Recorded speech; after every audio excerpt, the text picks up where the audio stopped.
Now the story of two somewhat similar court cases. One where the accused went free, and the other, the person charged was sent to prison. There are other complications that have many asking why and what's fair. 3 News Investigates Marissa Science has details, takes a look at sentencing disparities, and how sometimes the answer is not so simple. One Chagrin Falls clerk faced 22 counts: money laundering, tampering with evidence, and theft in office, all for stealing over $250,000. The second worker from Maple Heights Schools faced a single count of theft in office for stealing $40,000. They faced different judges and received 2 very different sentences. The white worker who paid back what she stole got probation. The black worker who couldn't pay it back was sent to prison.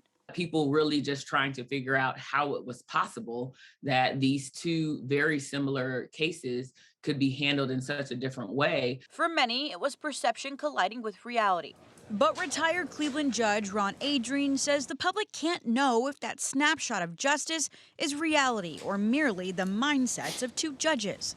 Well, the public perception certainly was that both of them, had engaged in something that suggested that the system was rotten.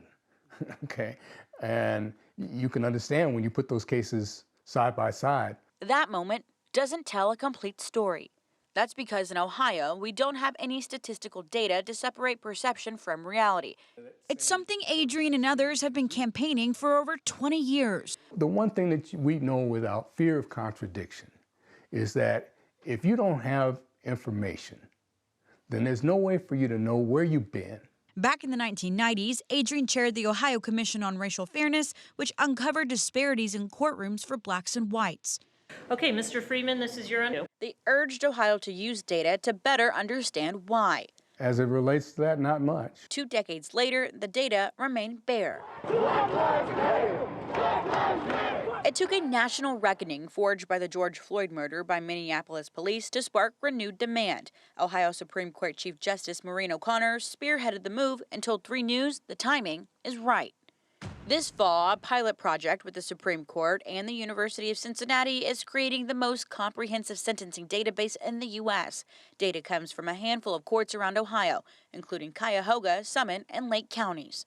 Right now, it's voluntary, and not all judges have signed on. 14 of Cuyahoga's 34 judges have declined. They believe that this is going to be a gotcha instrument. But the data won't track judges by name, only their sentences, as well as other outcomes, such as plea deals, public defenders, and bail. Why do we do this? Because that will provide transparency and a view into our criminal justice system that we don't have now.